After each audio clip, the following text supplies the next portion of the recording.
Alors que la prestation marseillaise au Parc des Princes a été catastrophique, le dossier de l'entraîneur concentre toute l'attention une semaine après le départ de Marcelino. Plusieurs pistes sont sorties ces derniers jours et ces dernières heures, de Christophe Galtier à Van Nistelrooy en passant par Pacheco, Julien Stéphan, Donadoni, Lopetegui et même un éventuel retour d'Igor Tudor. On va revenir là-dessus tout au long de cet épisode d'ActuOM. Comme d'habitude, avant de commencer, petite question pour vous, pensez-vous que Christophe Galtier serait une bonne idée pour l'OM ou à l'inverse, est-ce que vous êtes totalement contre son arrivée? J'attends vos avis en commentaire. On commence cet épisode par un retour sur le départ de Cardoz, mais aussi et surtout sur son incroyable déclaration au micro de TPMP. On se souvient qu'il avait livré ses vérités sur son éviction dans l'équipe il y a quelques jours. Il expliquait qu'ils étaient très proches avec Longoria au moment de sa nomination en tant que président, qu'il appuyait beaucoup sa communication sur le renouveau sportif après plusieurs années sous la présidence Hérault, et que les liens avec les supporters avaient été très resserrés à ce moment-là. Il raconte aussi que cette superbe entente avec Longoria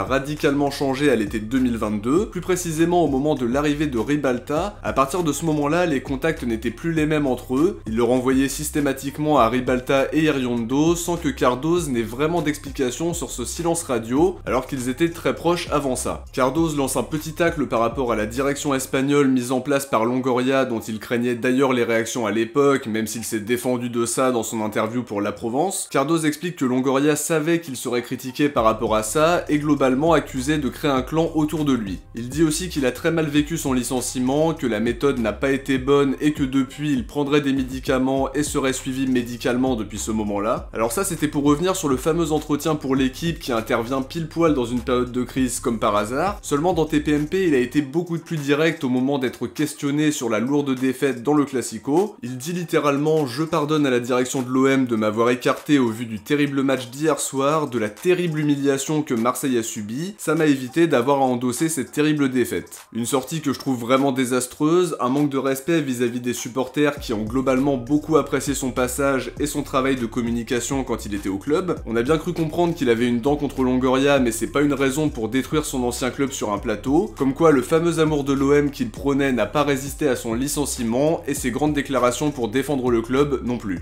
On passe à ce qui nous intéresse le plus, c'est-à-dire la recherche d'un nouveau coach pour pallier au départ de Marcelino. On commence par une information un peu lunaire qu'on a eue ce week-end. Le coach portugais Jaime Pacheco, qui entraîne actuellement le Pyramids FC dans le championnat égyptien, a annoncé au micro de Cora Plus qu'il avait informé son président de sa volonté de partir pour entraîner l'OM. D'après Ojogo, il aurait été proposé à la direction, mais selon les infos de RMC Sport, l'intérêt serait absolument inexistant à l'heure actuelle. Pour parler du coach en lui-même, il a connu quelques belles années à Boavista en étant champion en 2001 et vice-champion à 2 reprises. Il a aussi montré de bonnes choses en Égypte avec Zamalek, mais personnellement je suis pas très convaincu par la piste. Je pense qu'on a besoin d'un coach qui a plus de références et qui a eu de bons résultats en Europe récemment. Sur le tempérament ça pourrait coller, mais c'est un choix qui apporterait très peu de certitude à mon sens. Foot Mercato cite un autre prétendant, Roberto Donadoni, qui aurait été lui aussi proposé à la direction. Son nom a déjà circulé au moment du départ de Villas-Boas, mais la piste n'avait pas été explorée davantage. En tant qu'entraîneur, il a coaché le Napoli pendant quelques mois, Bologne et Parme pendant 3 ans chacun, Livourne, Cagliari et aussi la sélection italienne. Il est libre depuis son départ du Shenzhen FC en 2020, ça fait donc plusieurs années qu'il n'a pas dirigé un club et je serais surpris qu'il soit le coach choisi par Longoria. Comme joueur en revanche, il a connu beaucoup de succès, 3 Ligues des Champions avec Milan et une finale de Coupe du Monde en 94 avec l'Italie, mais comme entraîneur c'est beaucoup moins concluant quand on regarde ses bilans statistiques. La Provence explique aussi que Ruud van Nistelrooy aurait été proposé à la direction sans vraiment retenir leur attention, en tout cas pour le moment. Il avait quitté le PSV Eindhoven à la fin de la saison dernière après avoir eu des rapports très compliqués en interne et des relations de plus en plus froides avec ses joueurs. Cela dit, même si on a vu de très bonnes choses avec le PSV, ça reste sa seule expérience d'entraîneur numéro 1 parce qu'il entraînait les jeunes du PSV avant ça et qu'il n'a été qu'adjoint de la sélection néerlandaise. Ça n'empêche qu'il a remporté la Coupe des Pays-Bas, la Super Coupe aussi et qu'il a terminé 2ème du championnat pour sa seule et unique saison à la tête d'une équipe première. Très beau bilan et un jeu qui pourrait être vraiment sympa à voir à Marseille, reste à savoir s'il peut être l'homme de la situation dans un contexte tendu comme le nôtre. Lopetegui aurait aussi été proposé selon la Provence, c'est une piste qui est d'un standing supérieur à ce qu'on a évoqué précédemment. Il a un très beau CV, Porto, Séville, Real et aussi la sélection espagnole. Il est libre de tout contrat depuis son départ de Wolverhampton et il est globalement connu pour mettre en place un jeu de possession, même s'il ne rechigne pas à s'adapter. A priori, la piste n'est pas allée plus loin pour l'instant, mais à voir ce qu'il va se passer dans les prochains jours. On a aussi un autre nom qui est sorti, ou plutôt qui est revenu pour être plus plus juste, celui d'Igor Tudor qui est parti il y a 6 mois, totalement épuisé par son année olympienne, une fin de saison chaotique qui était une vraie purge à regarder, et une dernière conférence de presse à laquelle il n'a même pas voulu prendre part parce qu'il préférait manger des sushis. C'était assez lunaire et ça lui a pas permis de partir avec les honneurs loin de là, tant la fin de saison était horrible à voir. La Provence explique que la direction songerait à le faire revenir. Personnellement, ça me paraît très compliqué vu comment ça s'est terminé. Ça n'empêche que Longoria garde une bonne relation avec lui, mais j'ai du mal à imaginer qu'il accepte de revenir vu le déroulement de la saison passée. Ça supposerait aussi de refaire des changements pour mettre en place son 3-4-2-1 à nouveau, et en l'état actuel, l'effectif ne le permet pas. Sur le plan sportif, on a vu du très bon et du beaucoup moins bon. Je serais très surpris que la direction le fasse revenir, mais rien n'est impossible dans le domaine du foot. Pour moi, son histoire avec l'OM est terminée, je pense pas que ce soit une bonne idée de le faire revenir. L'entretien de Longoria pour la Provence confirmait que la saison avait été très éprouvante pour lui, qu'il était même prêt à partir dès le premier match de championnat après l'accueil qui lui a été réservé, que plusieurs salariés à l'intérieur du club voulaient l'évincer. Je vois mal comment il pourrait revenir après tout ça. Ça reparle aussi de la piste Julien Stéphan qui est libre depuis janvier et son départ de Strasbourg. La tribune olympienne nous dit qu'il fait partie des entraîneurs ciblés alors que la Minute OM rappelle qu'il était sur la shortlist de la direction au moment du départ de Tudor. C'est un coach qui a montré de très bonnes choses quand il était à Rennes, qui a d'ailleurs gagné la Coupe de France. Il a montré sa capacité d'adaptation, sa capacité d'analyse de l'adversaire pour s'adapter au mieux à ce qu'il attend. C'est un coach qui sait se réinventer, qui sait mettre en place différents systèmes, que ce soit le 4-3-3 avec Rennes, le 5-3-2 avec Strasbourg, et également le 4-2-3-1 ou le 4-4-2 qu'il a aussi utilisé avec le Stade Rennais. Un coach qui peut jouer en ayant la possession mais qui ne rechigne pas à jouer en transition non plus au besoin. Il sait tirer le meilleur de son effectif et sa gestion humaine a souvent été mise en avant. Sur le plan sportif, j'aime vraiment beaucoup. Après, est-ce que ça collerait avec la pression et l'environnement marseillais, sachant qu'il a coaché Strasbourg et Rennes, où la pression n'est pas du tout la même? Faut avoir les épaules solides pour coacher l'OM, et c'est à ce niveau-là que j'ai quelques doutes. Cela dit, sportivement, je trouve que ça a beaucoup de sens. J'ai beaucoup aimé ce qu'il a proposé par le passé, et c'est loin d'être une mauvaise idée. Si on en croit la Minute OM, la piste Christophe Galtier serait la plus avancée à l'heure actuelle. Il serait la priorité de Pablo Longoria, avec qui il a de très bons rapports depuis plusieurs années maintenant. Il a plusieurs fois été envisagé, mais ça s'est jamais bouclé, c'était jamais vraiment le bon timing. RMC a confirmé que c'était une piste vraiment sérieuse, la direction lui aurait proposé le poste, et a priori, le challenge plaît à Galtier. Il serait prêt à venir, même si les deux parties veulent être rassurées par rapport à son futur accueil. Ce qui les inquiète, c'est son passif d'entraîneur du PSG qui selon moi ne sera pas le plus gros problème. Il y a surtout les accusations de racisme avec un procès qui se déroulera a priori au mois de décembre, et c'est ça le plus gros problème selon moi. Sur le plan sportif, c'est un coach qui a connu beaucoup de succès, qui connaît très bien le championnat, qui connaît aussi très bien le contexte marseillais, et ça fait partie des critères recherchés par la direction. À côté de ça, je suis pas du tout convaincu par le contexte extra-sportif et surtout par l'affaire en cours. Le verdict sera rendu en fin d'année et si les propos sont avérés, c'est absolument inacceptable. Le nommer en pleine crise, ce serait remettre de l'huile sur le feu et je pense pas que ça calmera les choses, bien au contraire. Ça risque de diviser encore plus les supporters et je pense qu'on a vraiment pas besoin de se rajouter un problème de plus. Personnellement, je suis vraiment pas convaincu, je suis quand même pas étonné qu'il coche certaines cases dans l'esprit de Longoria qui veut un coach qui parle français, qui connaît bien le championnat, qui a connu du succès dans sa carrière d'entraîneur. Il saura faire face à la pression marseillaise qu'il connaît bien et le contact a toujours été maintenu avec la direction, mais il y a la grosse inconnue avec cette affaire plus que délicate qui doit absolument être éclaircie, même s'il bénéficie de la présomption d'innocence. Personnellement, les pistes Lopetegui et Stéphan me plaisent beaucoup plus, celle qui mène à Van Nistelrooy aussi, mais il y a moins de garanties malgré sa belle saison avec le PSV. Je reste aussi sur mon avis du mois de juin avec Gallardo qui reste mon favori absolu, et Fonseca qui collerait parfaitement à ce qu'on recherche d'après moi. En revanche, Fonseca ça me paraît compliqué étant donné qu'il est toujours sous contrat avec Lille, mais on sait que les relations avec son board ne sont pas fabuleuses non plus. Gallardo on en parle à chaque fois mais il ne signe jamais nulle part, en tout cas faudra nommer le prochain coach assez rapidement pour ne pas prendre encore plus de retard. D'après RMC, le futur coach pourrait même être sur le banc face à Monaco, mais c'est à prendre au conditionnel tant que rien n'est bouclé.